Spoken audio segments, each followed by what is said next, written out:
before I do a show. I am going to have to cut it and then bring back the other items for the show. But there's one thing. Dave Rubin. So Dave Rubin is the pompous SOB that used to be part of the Young Turks. And in being part of the Young Turks, he, at some point, became a conservative.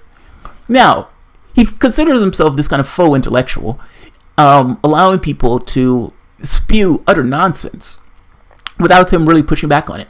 The main conversation that I remember him when I first stumbled onto him, you can say, kind of like stumbling over vomit on the side of a street, was him having a conversation with Milo. In this conversation, Milo goes on to talk about Bernie Sanders in really disgusting and repugnant ways that have no tether to reality at all. And Rubin just sits there, listening, not really giving a response about this, and moving on to the next topic.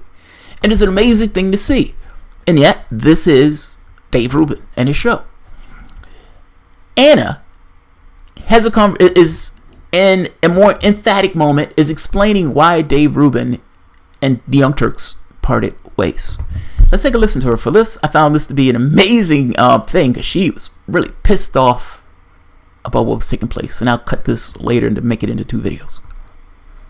Truth about why he left the Young Turks. He wanted to make a 6-figure salary to host a 30-minute a week Young Turks. Result, I refuse to engage in a debate or an argument. Do my homework. And I know that David Duke is a monster, and that if you're going to have a discussion with him, you have to actually rebut what he says, and you have to come with actual facts. And it's not. Nice, hour-long interviews, and Milo was able to say whatever he wanted to Dave Rubin.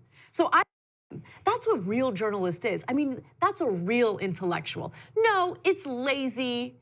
It's because you don't know anything. It's because debating with your guests. It's just important that he become as big as he was because the media just kept having him on, right? They kept giving him a platform.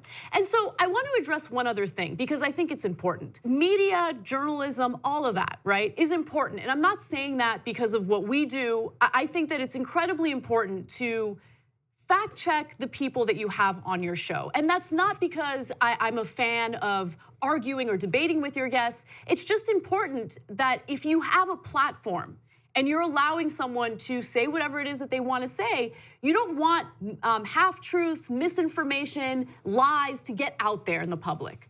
But there's this whole notion now that it's a very intellectual thing to just allow people to come on your show and say whatever they want without challenge. I agree with Anna on this. But God damn it, Balthazar, I'm looking at her nose now as she's making this point. Fucking asshole, Balthazar. Let's let her finish. But I agree with what she's saying on this. Let's keep going. Challenging them. That's what real journalist is. I mean, that's a real intellectual. No, it's lazy. It's because you don't know anything. It's because you're nothing more than an intellectual lightweight, okay? And a perfect example of that is Dave Rubin. So I've been quiet about Dave Rubin for years, but I know Dave Rubin probably better than anyone else in this company because we were very close friends, okay? Went to dinner at his house every weekend until all of a sudden he's not liberal anymore. All of a sudden, after getting some funding from the Koch brothers, he's now a libertarian. We'll get to that in just a second, but the reason why I have such a huge problem with Dave Rubin. Whoa! Whoa! Are you disparaging him because of his funding source? Whoa! What the fuck? Are you disparaging that man because of the funding source? What the fuck is taking place? Maybe I'm in a warped reality. What am I missing? I hope that fund that was raised $27 increments otherwise is shockingly corrupt. Uyghur dismissed the argument, saying he was greatly amused by the lack of reason among his critics. He said the network would remain committed to removing big money from politics, adding that he didn't see the investment as corrupting the network's political coverage or bent. I suppose that's not true for Rubin. Let's keep going. Glass house. That's all I'm saying. Glass house. Throwing a really large stone. It's not so much. Look, let me explain this point. It's not so much that I completely disagree with her. I actually do agree with her. But I believe that money influences content in the same way I believe money influences politics. When I do stories, when I'm doing my YouTube channel, the moment that this becomes somewhat of a business for me, I have to be aware of the stories that I do, meaning the stories that I do have to at the very least be interesting to an audience. You look at the people after the election themselves. Some people changed their platform in order to go in a particular route because they found a vein of people who would vote for them or who would love their content. So you can go, to 100,000 views in the course of a few months if you maybe bash Clinton. I don't want to do that. I didn't necessarily want to go one specific vein. I wanted my audience to just grow naturally based on who I was. Not saying they're wrong, not saying I'm right. It was just what I wanted to do versus what somebody else were perfectly okay with doing. But I believe that the money influences people's behavior on this because people need to live. Does the used car salesman sell you a lemon if his family is going to go hungry if he doesn't make that sale? He could be the nicest person on the planet. He could be God-fearing and everything else. He's selling you that lemon because he's not going to allow his kid to go hungry. Same difference. Ultimately, you have media networks that are capitalistic institutions that need to maximize their profit. And the people who are giving them the money want a return on their investment. Or, at the very least, a mouthpiece to push certain views onto the world. You're ragging on Rubin, just in this very specific way, this specific attack, not talking about other stuff, because I actually, to some degree, agree with her. On this point, that the money may have influenced his behavior or have been one of the pretexts for a change to this kind of libertarian philosophy or whatever. I don't call it philosophy, it's just greed or philosophical reasoning for greed. But I don't think you can throw the stone. I'm sorry. There's a difference between the Democratic Party versus, I would argue, what the left considers itself to be, even though the left hasn't accrued around any particular idea of what it is. And if there's a difference between the Democratic Party and what the left considers itself to be, I would argue there's a difference between maybe Dave Rubin being a Democrat versus him being a libertarian. He was able to make the change because the money was coming to him. That may be true. But I'm saying, doesn't the same apply to what TYT has changed after the election? That's all. The change could be a natural permutation of Donald Trump is in office and we're kind of adjusting to the fact that Trump is in office. That may be true, but people who look at it may also come to the conclusion that the $20 million that you got, to some degree, tweaked your content. Just saying, that's a pretty goddamn large stone to throw in a pretty profoundly large glass house. Rubin is because he's had Milo Yiannopoulos on his show twice, hour-long interviews, and Milo was able to say whatever he wanted to say without any pushback from Dave Rubin, including anti-Semitic remarks. Here's an example. Well, let me take the ultimate example, what remains the big taboo in society, which is anti-Semitism, right? Most of the generation Trump, the alt-right people, the people who like me, they're not anti-Semites. They don't care about Jews. They may have some assumptions about Jews. They may have some prejudice about Jews, like the Jews run everything. Well, we do. The Jews run all the banks. Well, we do. The Jews run the media. Well, we do. They're right about all that stuff. Now, what you do with that is the issue. But the reason they go on about... I don't even know where to start with that, so just go. We do. It's a fact. This is not in debate. It's a statistical fact. Jews run most of the banks. Jews completely dominate the media, vastly disproportionately represented in all of these professions. That's just a fact. It's not anti-Semitic to point out statistics. But you seem to have you've missed what you agree with me on feminism. Like, it's not sexist to point out statistics. I'm suggesting to you it's not anti-Semitic to point out that these things are true. Now, the anti-Semitism on the internet. Okay, that's not remotely true. That's not a stat. That's not a fact. And if you want to see how someone challenges that deeply anti-Semitic trope, watch my interview with David Duke, where I shred him. And every time he mentions a Jewish banker, I mention a non-Jewish banker. Why? Because I actually bothered to do my homework. And I know that David Duke is a monster, and that if you're going to have a discussion with him, you have to actually rebut what he says, and you have to come with actual facts. And what does Dave Rubin do? I don't know what to say about that.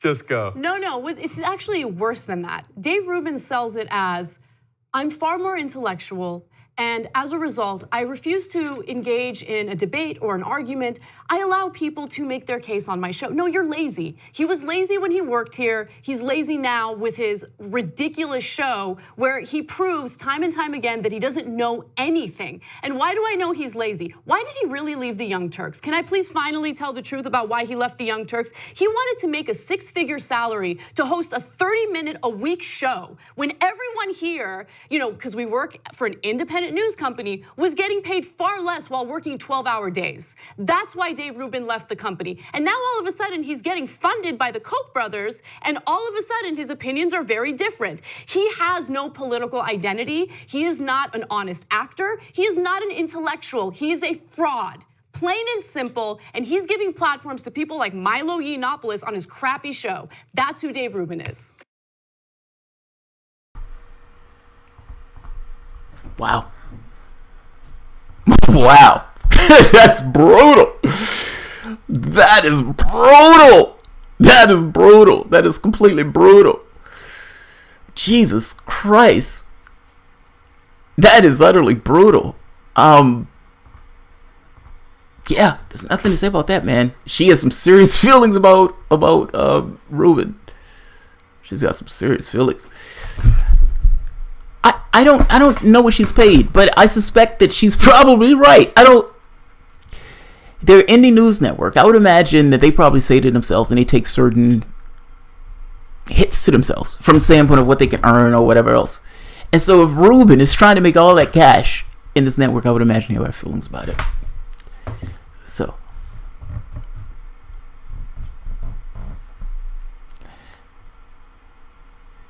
Ashir Carson, the more you work, the less you earn. That's a modern fact. The more you work, the less you earn.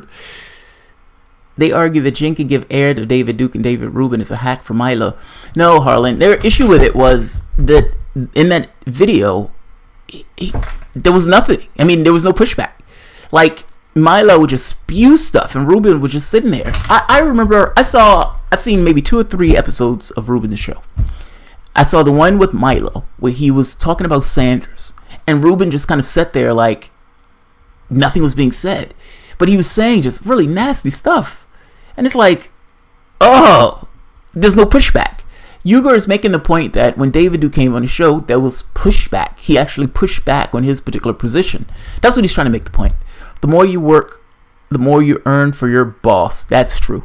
Now, Jen pushed back on Duke to show Duke was a fool. GMO, right, that's my point. He's trying to say that what's his name didn't. They just kind of sit there and let him spew that stuff. Yeah. It presents from people who like them. Rubin might dislike Anna's new nose. Oh, that's wrong, Bernard. That's wrong, Bernard. It's funny. After Balthazar said it, I'm looking at her nose like, is that nose different? Is that nose different? It's a great job if it is a nose job. She's done a fucking awesome nose.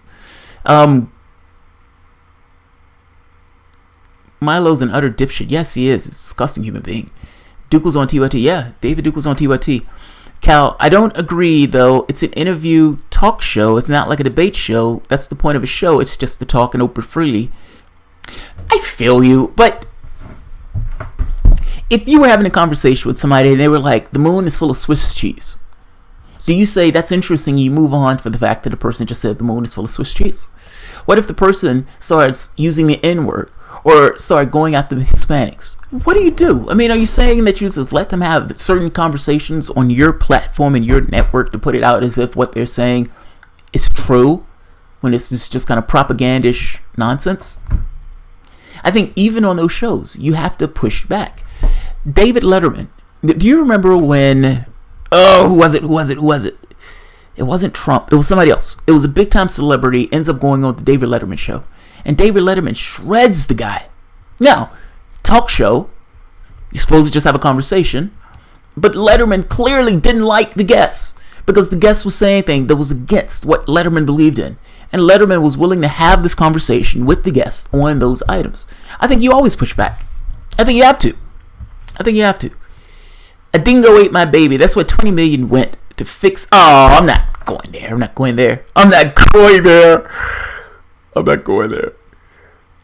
Jeremy Shellman. In the end, they're all talking about themselves. Kind of a waste of time. Perseus Gold, Chuck E. Cheese, like it or not, statistical averages bear this point out.